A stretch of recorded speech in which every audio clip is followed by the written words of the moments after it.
Greetings, fellow practitioners.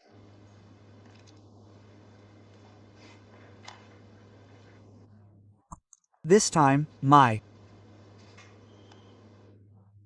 return to Singapore was originally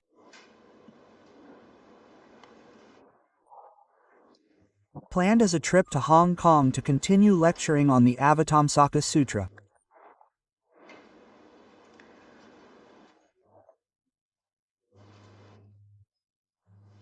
Our initial lecture series on the Avatamsaka Sutra, the first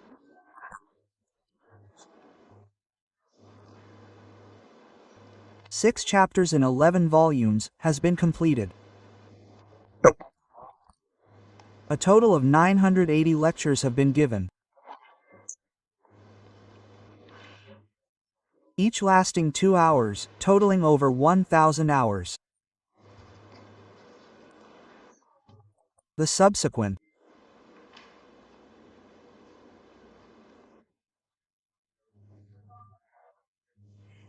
sections of the sutra, the second part, which we now call units, consist of 41 volumes in the second unit and 7 volumes in the third unit. The fourth unit is planned to cover 40 volumes of the Avatamsaka Sutra, so there are still 88 volumes remaining. If we continue at the previous pace, it is estimated that another 20,000 hours of lectures will be needed. Even if we lecture faster, it will still require approximately 10,000 hours.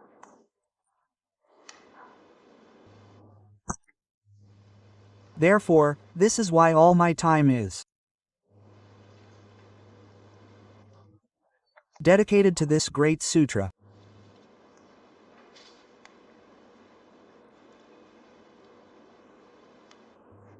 Currently,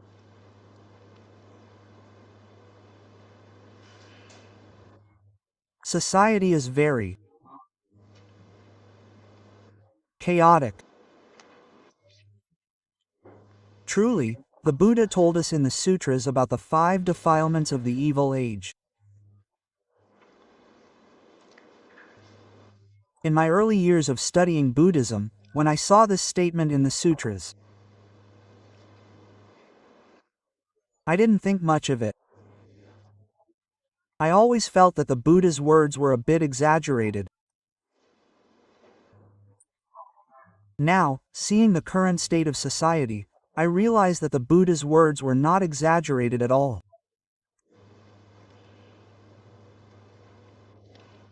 They are entirely the truth.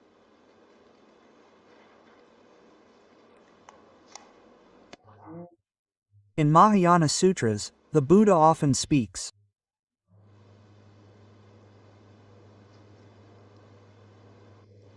of the origin of all phenomena. This refers to the origin of the universe. Where did the universe come from? Question mark. Where? Did space come from? Where? Did these stars and planets come from? Where did all sentient beings come from? Where did life come from?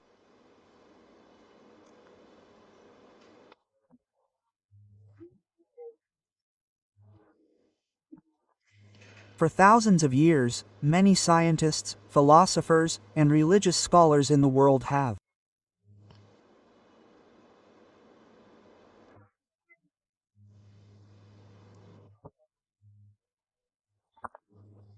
been researching and discussing this issue, but to this day, they have not been able to provide a satisfactory answer.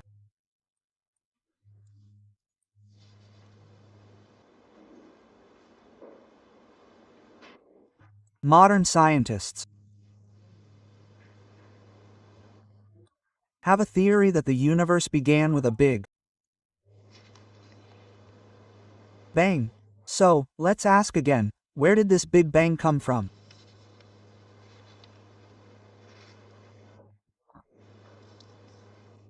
Therefore, No matter how many explanations they give, in reality, none of them can convince us.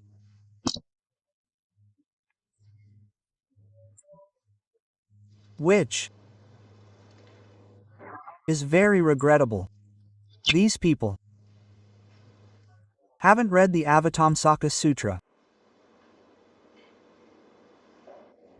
The Buddha, in the Avatamsaka Sutra, already explained this to us very clearly and thoroughly. Where did this universe come from? The Buddha explained it very well. Manifested by mind, transformed by consciousness. This is what the Avatamsaka Sutra says.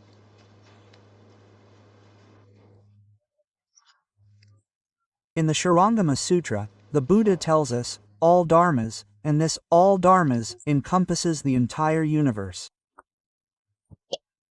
It's the same meaning as what the Avatamsaka Sutra says. Also stating, manifested by mind, but it explains it even more clearly afterwards. All causes and effects, worlds and dust particles. This world refers to the great world. We know that the world mentioned in Buddhist scriptures doesn't refer to this earth. This world usually refers to the great Chiliocosm. What about even larger? It refers to the flower treasury world. These are things we cannot imagine. Large refers to the world, small refers to dust particles. Look at the direction of research of today's scientists. They are going to two extremes. One is infinitely large, and the other is infinitely small. This is all mentioned in the Avatamsaka Sutra. The world is infinitely large, and dust particles are infinitely small. Today, they talk about quantum mechanics. The Buddha tells us that it is formed by the mind. So what is the mind?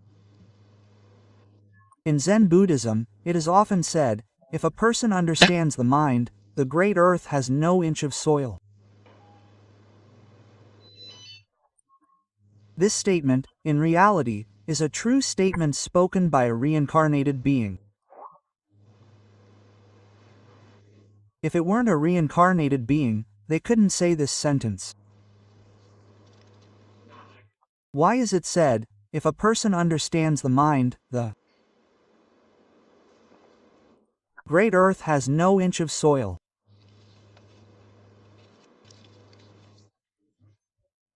Let's use an example to explain, still using the example of the ancients. If gold is used to make objects, then all objects are gold. If you were to visit a gold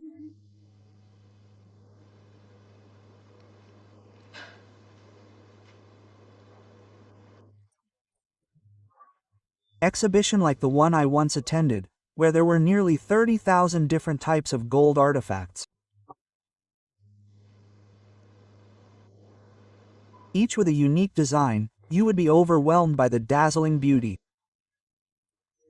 Everything was made of gold. The patriarchs used gold as an analogy for the mind, and the gold objects as analogies for the various phenomena.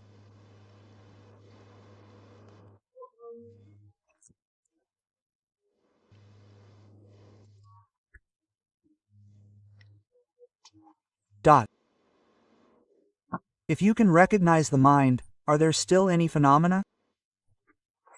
There are no longer any phenomena. What are those tens of thousands of different types of objects? They are all gold. Besides gold, there is nothing else.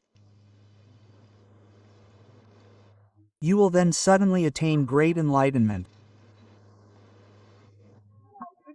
What exists in this universe? Buddhists call it mind nature. What is mind nature? No one knows. In recent years, the Pure Land School has been advocating the 3 periods of recitation. In the 3 periods of recitation, you can see that Master Zhongfeng, in his teachings, speaks of the mind. Worldly people understand this as the physical heart. What is meant by the mind? It refers to this physical heart. This is not useful. This is only one type of organ in our body. Today, intellectuals, scientists, philosophers, and even religious scholars know what kind of mind exists.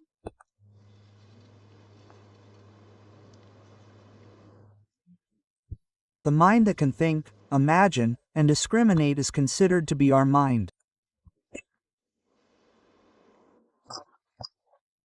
Western philosophers believe that I think, therefore I am, taking the ability to think, reason, and imagine as the mind.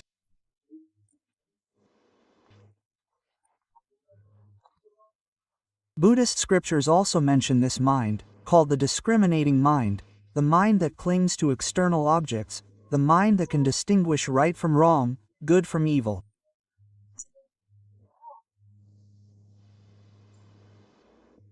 Delusion, discrimination, and attachment. This mind is not the true mind.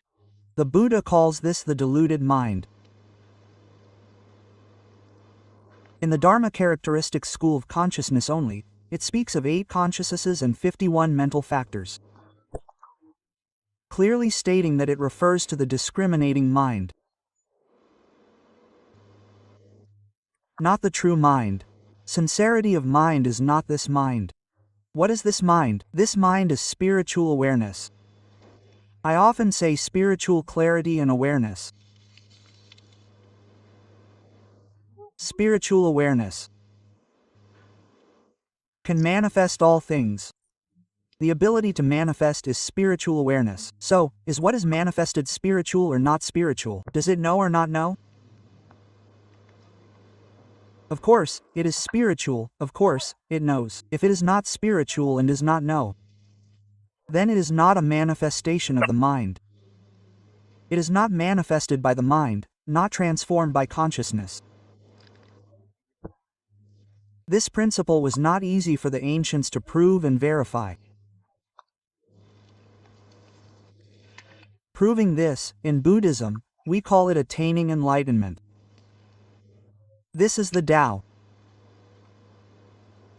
This is the Supreme Great Tao.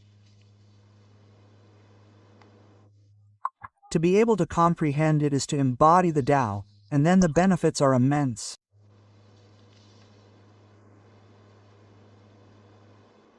We have been studying Buddhism for so many years. You ask me if I have attained enlightenment yet? I tell you I haven't.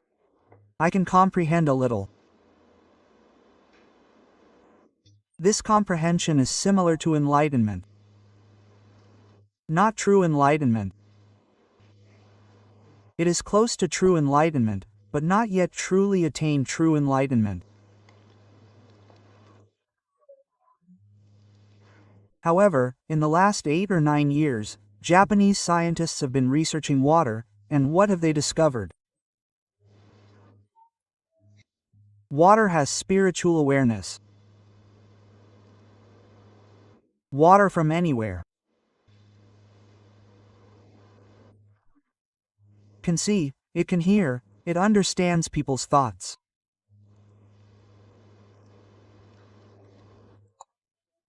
My fellow practitioners gave me this information, and as soon as I read it, I understood completely. I completely understand that not only water, but it knows how to see, it knows how to hear, it has consciousness. This fan of mine can also see, it can also hear, it also has consciousness, including all things. As I said before, as large as the universe, as small as a speck of dust, it is formed by the mind, and this form is spiritual awareness, therefore this universe is alive, including this emptiness. Emptiness is alive, it also knows how to see, it also knows how to hear, it also has feelings.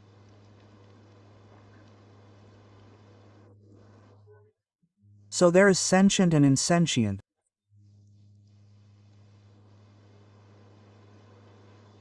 We understand this a layer deeper. These insentient things can hear, can see, and can feel.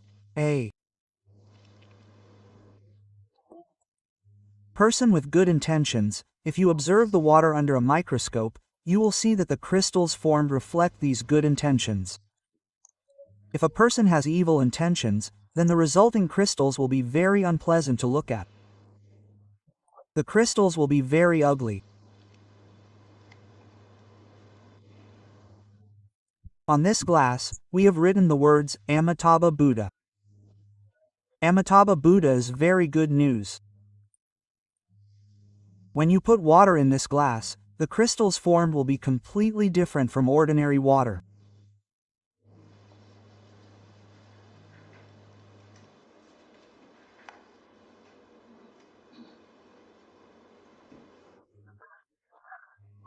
Therefore, it can be seen that the water contained in it, and the things contained within it, are affected.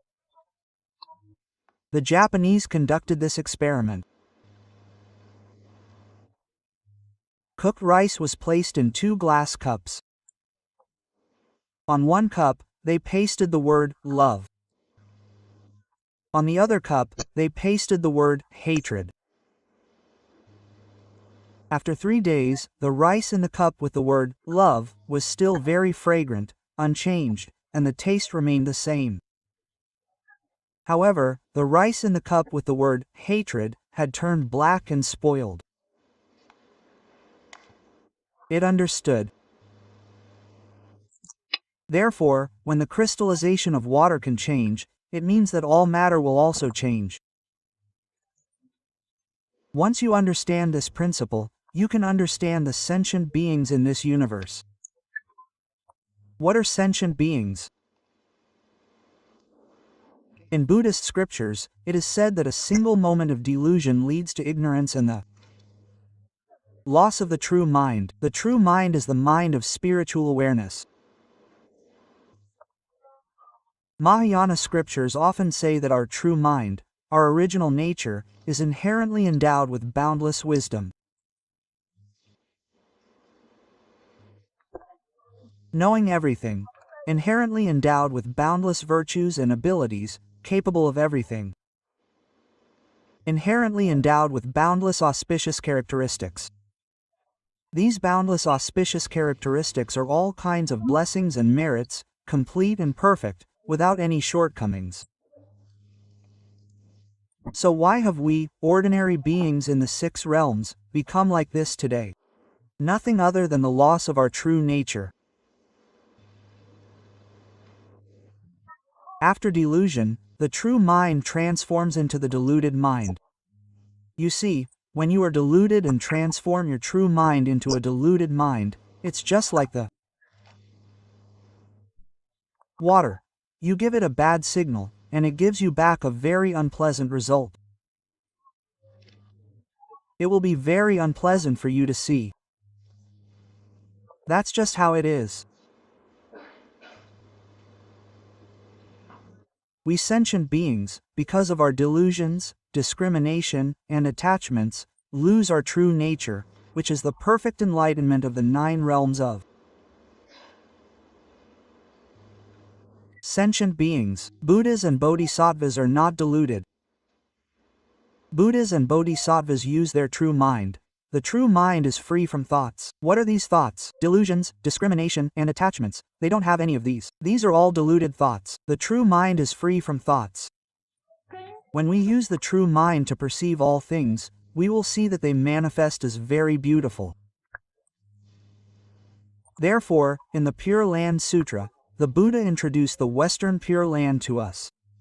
The Pure Land's magnificent adornments are introduced to us, as well as the flower treasury world of Vairocana Buddha. We greatly admire it. In reality, the flower treasury world and our world here are no different. They are exactly the same. It's like water. The flower treasury world and the Pure Land are like a glass of water. Our world here is also a glass of water. However, in the flower treasury world, in the Pure Land, the people there are virtuous. They have no evil thoughts, no delusions, discrimination, or attachments, so the resulting crystallization will be very beautiful. Our world is impure and wicked. What is impurity? Impurity is pollution. Consider this. Do you have selfishness?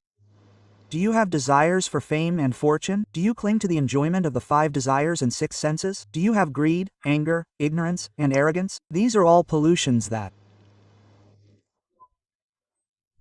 contaminate your true nature, making it impure. Every thought and action you create harms others and benefits yourself.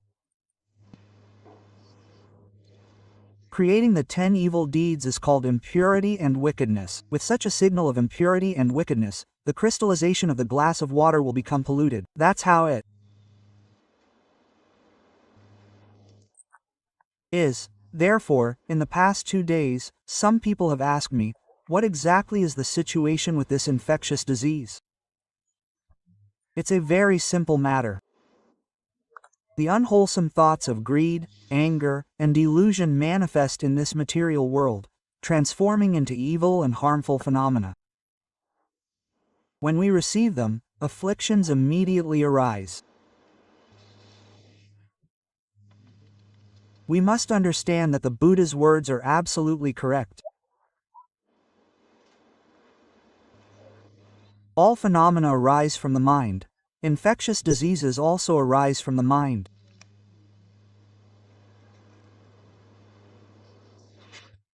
The method of prevention is to change your mind.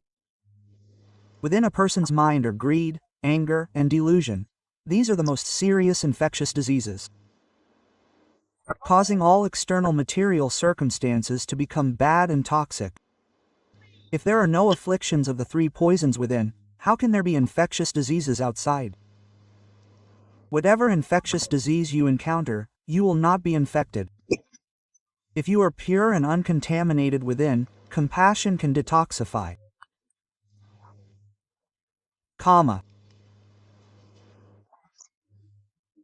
purify, and eliminate contamination. True Buddhist practitioners can achieve purity and compassion. Not only will they not be infected by any infectious disease, but they will also not get sick. This is the truth.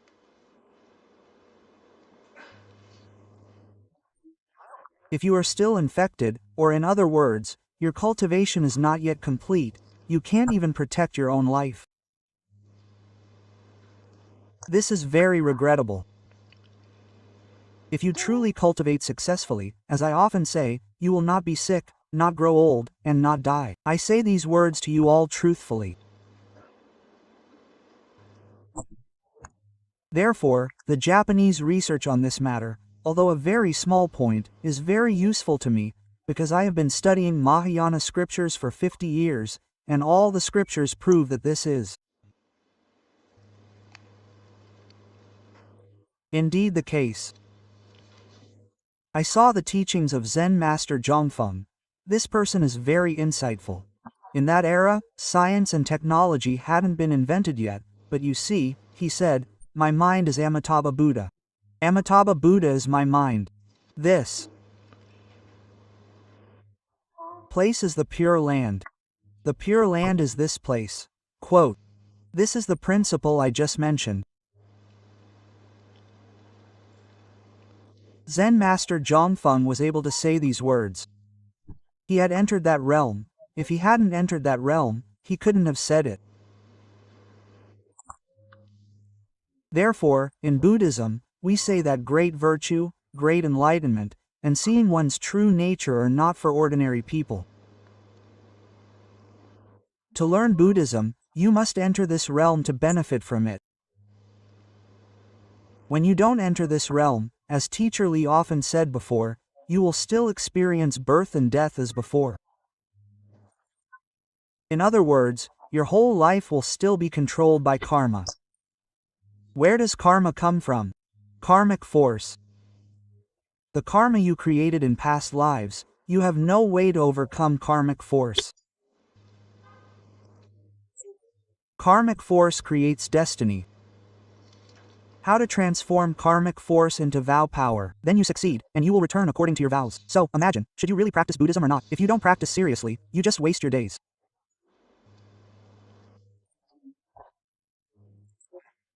The result in the future, as the ancients said, not me, is that there are many monks and nuns at the gates of hell.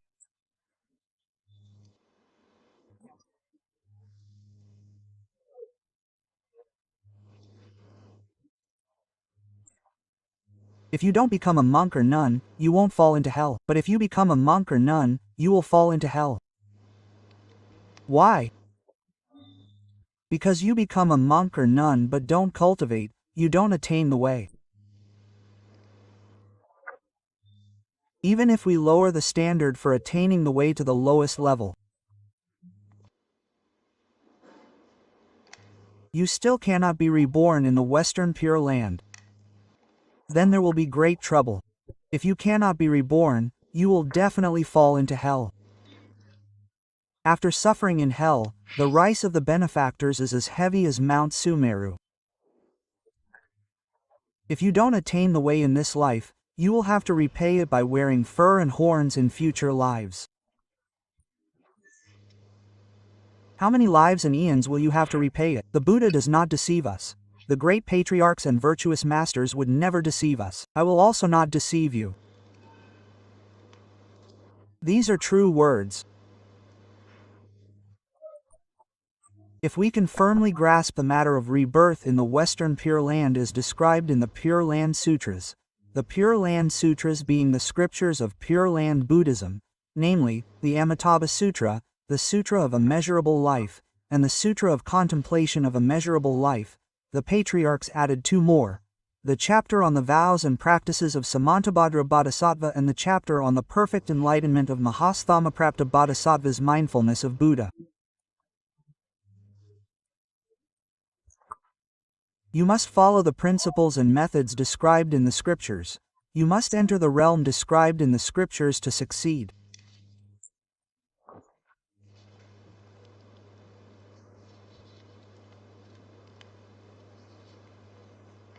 If you do not truly practice cause and effect, you will bear the consequences, both worldly and transcendent, for cause and effect are inescapable.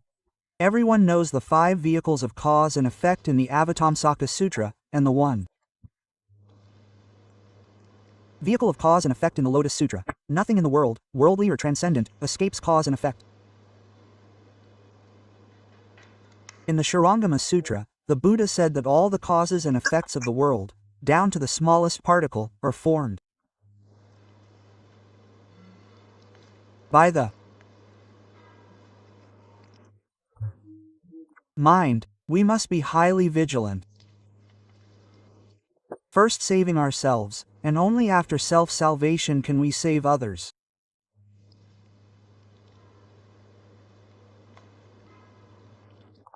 Therefore, we have this opportunity in these 2 years.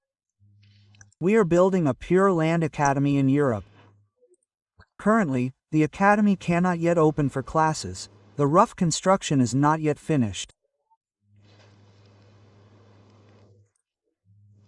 It will probably take another 2 or 3 months to be temporarily completed, and then our classrooms will be finished and we can start classes.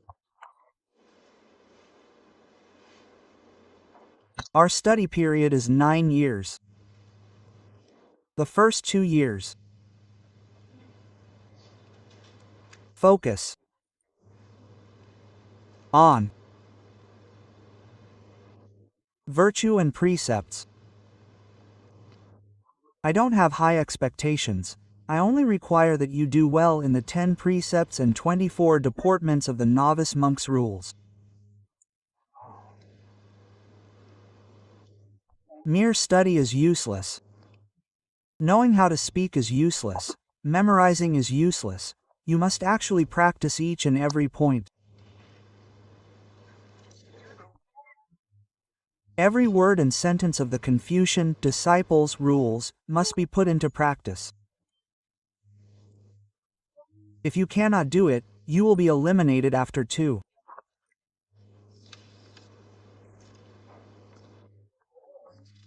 years. If your cultivation achievements are good during these 2 years, even if you can't reach 100%, you should at least reach 70 to 80%.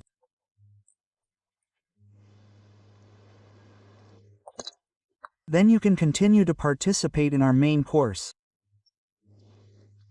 The main course consists of 5 sutras and 1 treatise. Over 3 years. After graduating from the main course, there is a 4-year research program. Those 4 years are for you to specialize in one subject, to delve deeply into one subject. During the main course, you must know all the scriptures of our Pure Land school. Then you choose one subject to specialize in. Our teaching curriculum is 9 years.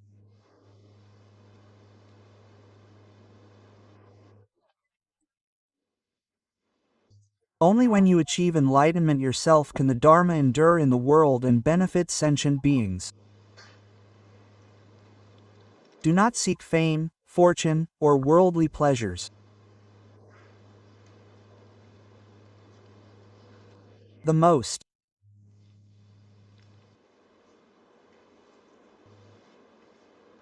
dangerous thing for young people is seeking connections and worldly attachments.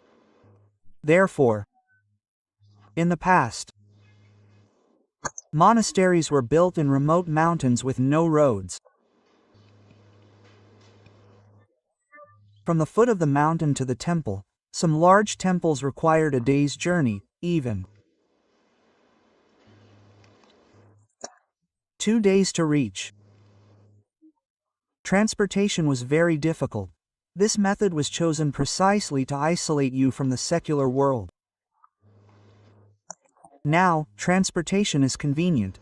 Usually, cars can reach the entrance of most monasteries. You see this and are very happy, but the patriarchs would see this and shed tears. Why? Because you will not succeed in your studies. Every day you interact with these people, you will be changed by them. You cannot change them, but you will be changed by them. This is very troublesome. Currently, the temptations of fame, fortune, and the 5 desires and 6 senses are stronger than before, 100 times stronger.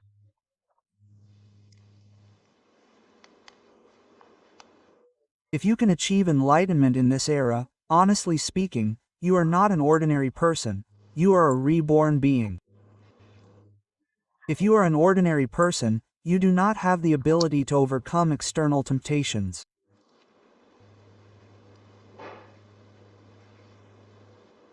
Therefore, a truly devout person has a very high level of vigilance and avoids worldly attachments as much as possible.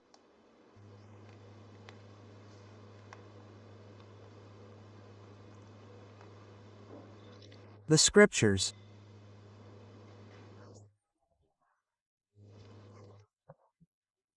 are the teachings of the Buddha, the voice of the Buddha. If you can wholeheartedly dedicate all your time to this, you can truly cultivate your spiritual practice.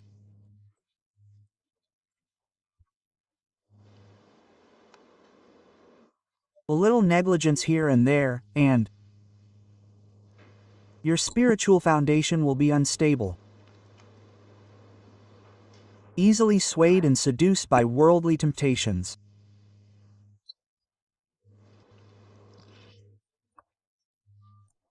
If you cannot overcome the temptations of wealth, beauty, fame, food, and sleep, which door can you pass through?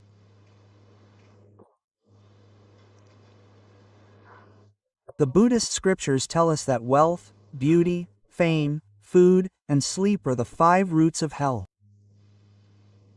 If you succumb to even one of these, you will be dragged down to hell.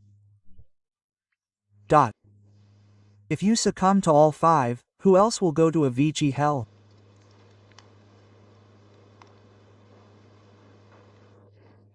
Therefore, you must know that these are absolutely not good things, and you must not harbor any thoughts or intentions related to them.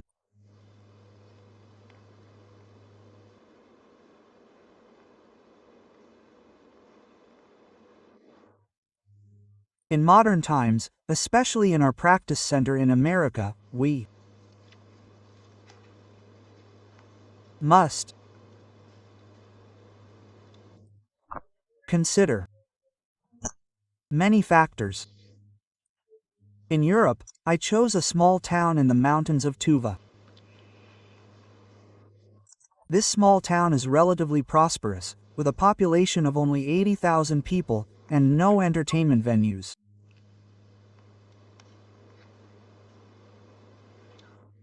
Why didn't I choose a big city? It's precisely to isolate ourselves from defilement.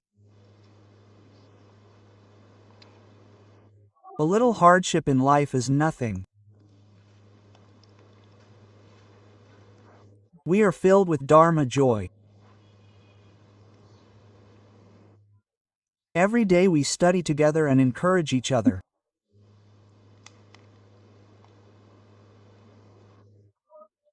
If you feel that our studies are too strict, you can go down the mountain and go to another practice center.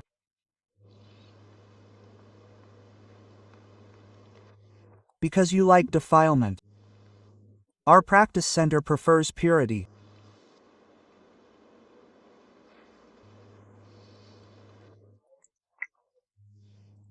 Now we understand that all phenomena are created by the mind.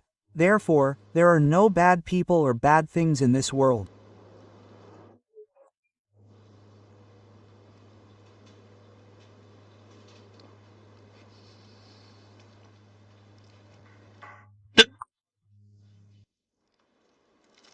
All phenomena are transformations of consciousness.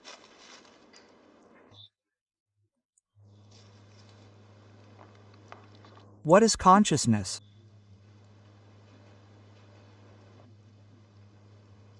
Consciousness is thought, delusion, discrimination, and attachment. If every thought of ours can conform to the teachings of the scriptures, this is goodness.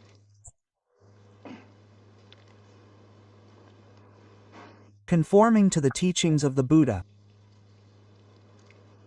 certainly doesn't mean being led around by the nose by Shakyamuni Buddha. That is the work of demonic forces and external sects who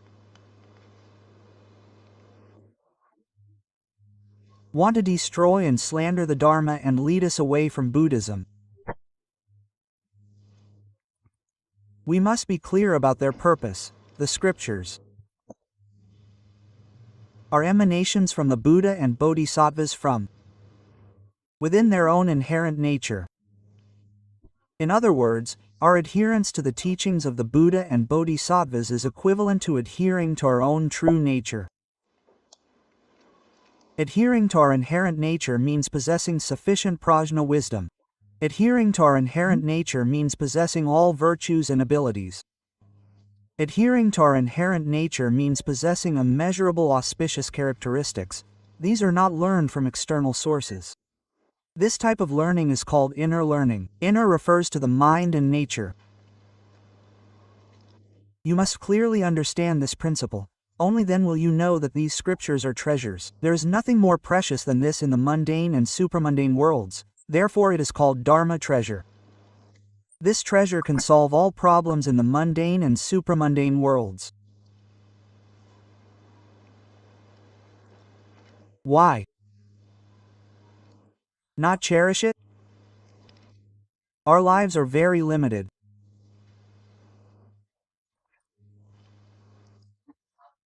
Time is short, so we should cherish this short time, focusing our energy and time on the Dharma treasure.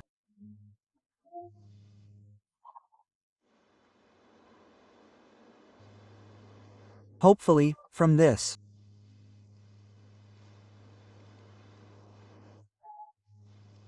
method, we can awaken the 3 jewels of our inherent nature.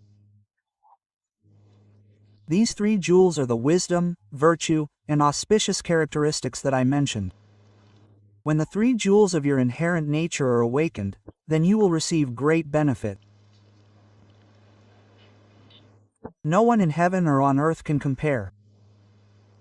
Why not do it?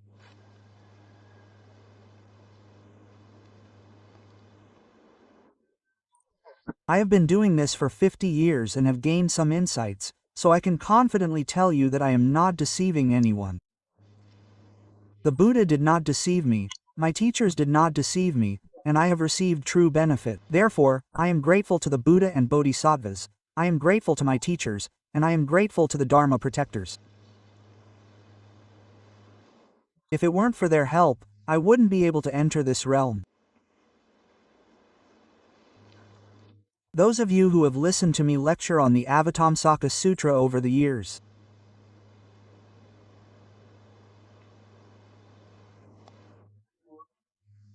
have you gained any understanding?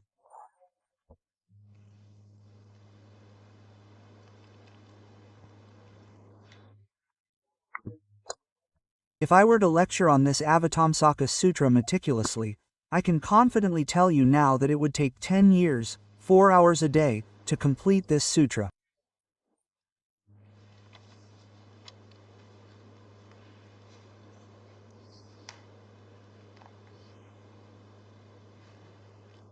So you know that I don't prepare my lectures.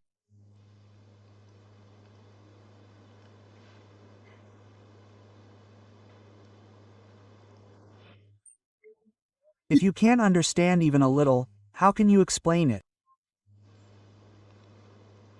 How can you attain Dharma joy while being in that state?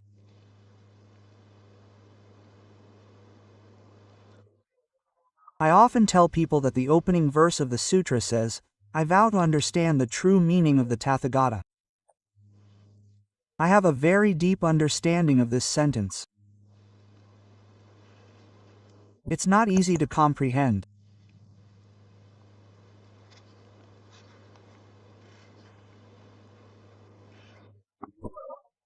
Looking back at the Analects, I understand the true meaning of Confucius.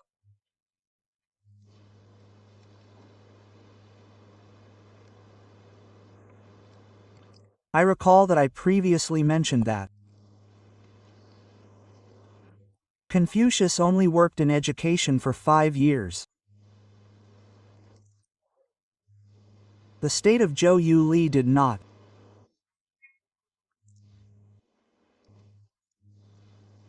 Use music, so he returned to his hometown to teach. At that time, he was 68 years old, and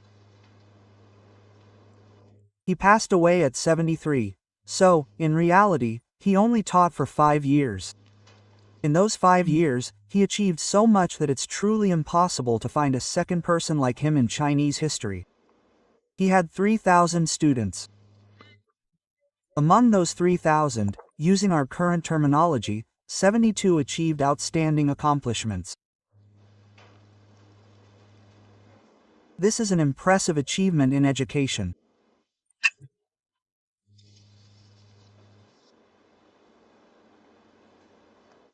In our Buddhist school, the greatest achievement in education can be said to be that of the 6th Patriarch Wei Nung of the Zen school. I think his students numbered not just 10 or 20,000, but 43 truly achieved enlightenment.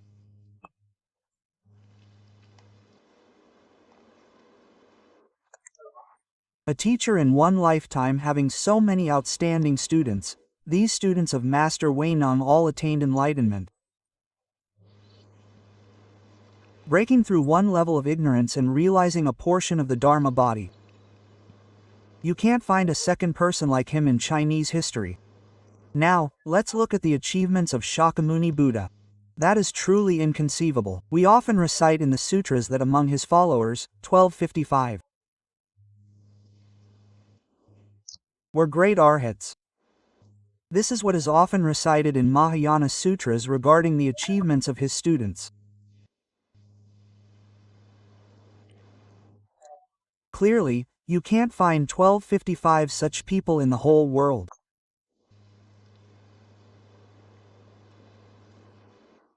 From this point, you can understand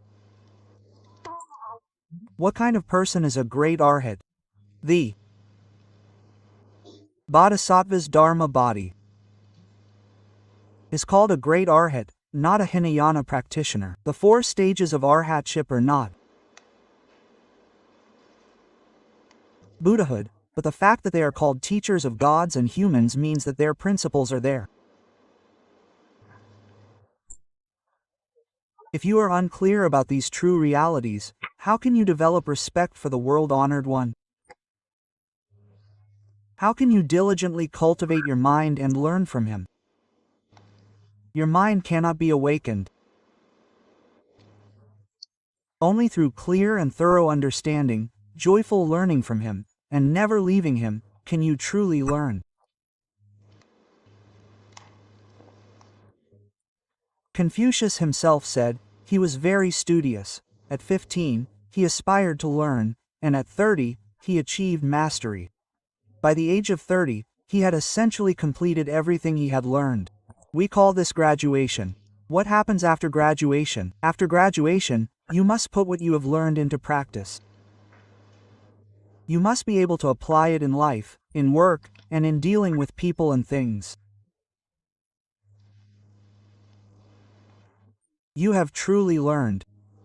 If what you have learned is completely unrelated to your life, no matter how much you have learned, it is useless. You haven't learned anything. If you have learned, you can do everything. You can do it very effectively.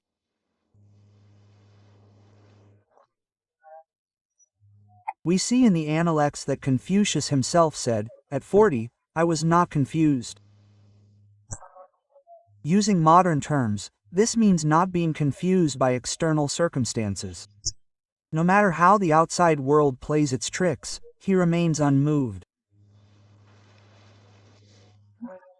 Think about it, are you still confused by external things at 40? At 50, I knew the mandate of heaven. Knowing the mandate of heaven means understanding karma, cause and effect, principles, and true realities. He truly understood. This person will definitely sow good seeds and reap good fruits. They will not have evil thoughts, nor will they have bad behavior. At 60, my ears were attuned. Quote, what does attuned ears mean? No more attachments. You say this is good, you say that is also good, nothing is bad. This is what we call in Buddhism, constantly following sentient beings and rejoicing in their merits. He was able to achieve this point, without his own prejudices, able to adapt to sentient beings. In other words, he was not influenced by sentient beings, he could influence sentient beings. And help all sentient beings.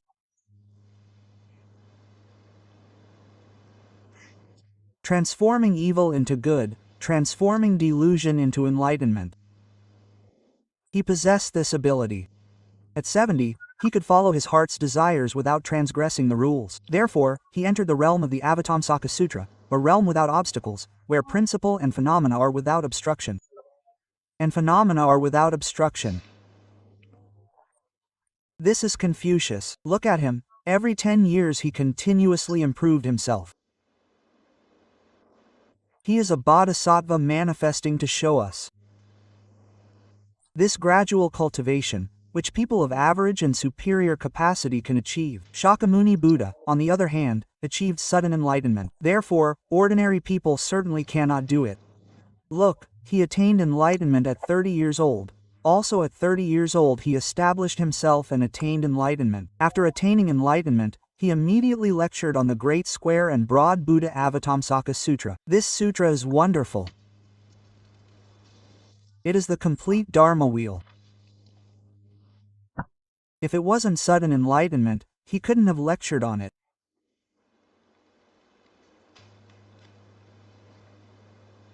As for Confucius, according to his own words, he only entered the realm of the Avatamsaka Sutra at 70 years old. So he is a manifestation of gradual cultivation. We must understand this principle clearly, especially in the present time, a time of calamities. These 2 years have been truly difficult.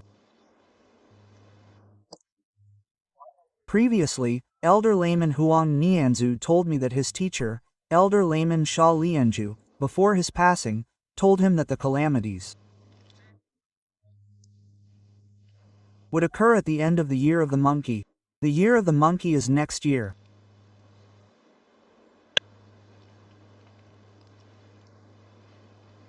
The most serious calamities will be from before the year of the monkey to the end of the year of the monkey. Next year, within these 12 years, will be the most chaotic time in the world. He said that after 5 kalpas, this world order will gradually be restored, and the Dharma will gradually flourish again. All obstacles will not last beyond 5 kalpas. Today, we see war and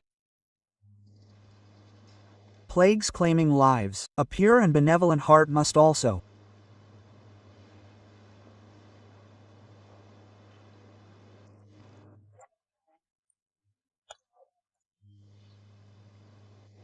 give rise to great vows. One cannot be selfish or self-serving. Selfishness and self-interest make it difficult to transform karmic forces. One must wholeheartedly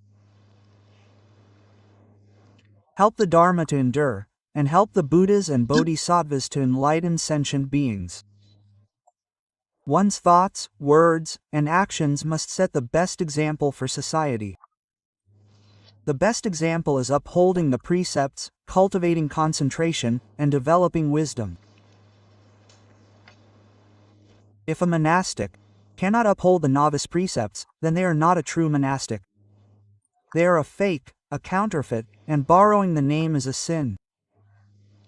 Currently, society is cracking down on counterfeits. If you counterfeit a disciple of the Buddha, you might get away with it in the eyes of the law, but demons and spirits will catch you. They will not forgive you. Therefore, our requirements are very low, very low. Just being able to be a novice is enough.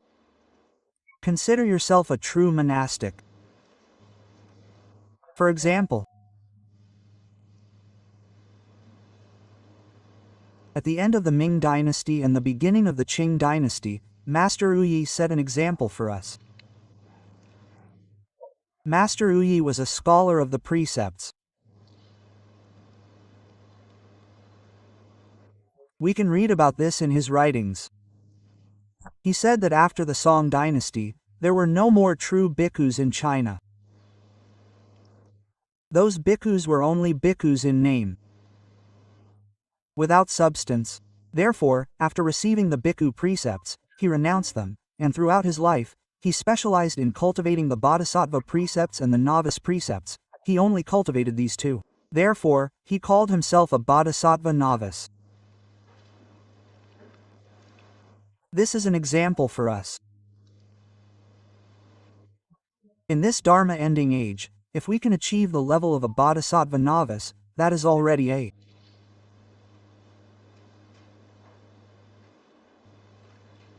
saint.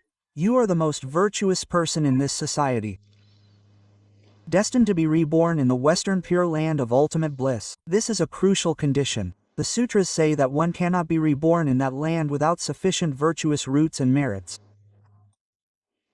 This statement should not be taken lightly. It is very important. Therefore, if you want to be reborn in the Western Pure Land of ultimate bliss, you must cultivate your virtuous roots and merits. Virtuous roots are faith and understanding. Firm faith and unwavering aspiration are virtuous roots. Merits are practicing according to the teachings. Whatever the scriptures teach us to do, we must diligently and earnestly do it. This person has merit. The karmic conditions are entirely within oneself. One must definitely distance oneself from evil influences and obstacles to the path. Anything that confuses and disturbs the mind, leading to greed, attachment, fame, and profit, are all evil influences and obstacles to the path. Anything that increases your greed, anger, ignorance, and arrogance, anything that increases your selfishness and self-interest, is trying to take your life, trying to drag you straight to hell.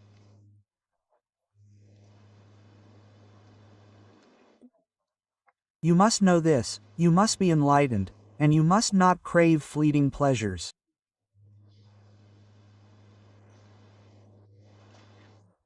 Life is short and full of suffering. Grit your teeth and endure until you reach the pure land, where you will attain immeasurable life.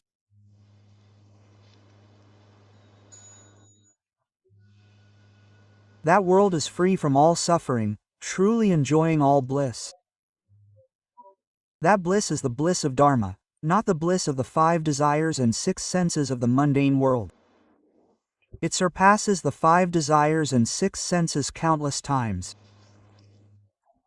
I hope all fellow practitioners will cherish this, be diligent and hardworking, respect and love yourselves. Under no circumstances should you be misled by external circumstances. This is more important than anything else. The success or failure of your entire life's cultivation depends entirely on whether you can overcome your own afflictions, whether you are not misled by external circumstances, and whether you wholeheartedly pursue the path, reading and listening to many scriptures and teachings. The old lay practitioner, layman Lin, several years ago, and the old lay practitioner Chen Guangbi, only listened to one sutra, the Amitabha Sutra, for 8 hours every day, listening to it over and over again. He listened for 4 years, and you can see that he attained peaceful rebirth, knowing the time of his death in advance. He knew 3 months before his death that he was going to pass away. This is a rare and unusual phenomenon. This is something we witness with our own eyes, which happened at the lay practitioners' center. This is a manifestation of the 3 transformations of the Dharma wheel in Buddhism. He came to demonstrate to us that even a tiny bit of attachment, anything that cannot be let go of, is a great obstacle, a serious obstacle. You definitely cannot attain rebirth if you have such attachments. Okay. This time, my stay here is very short. Tomorrow I will return to Europe, and we will continue lecturing on the second part of the Avatamsaka Sutra. I will definitely return around the end of April or the beginning of May. When I come back, I will continue lecturing on the Amitabha Sutra with you all. I heard that the Hindu religion has an event on May 10th, and I will participate. In addition, in Kuala Lumpur, Layman Lee Jinyu is organizing a large event similar to the Dharma Assembly and Sutra Lecture of last year. On May 14th and 15th, 2 days in Kuala Lumpur, it is estimated that approximately 20,000 people will participate. If our fellow practitioners are there, they can participate as before, helping to beautify the Dharma Assembly.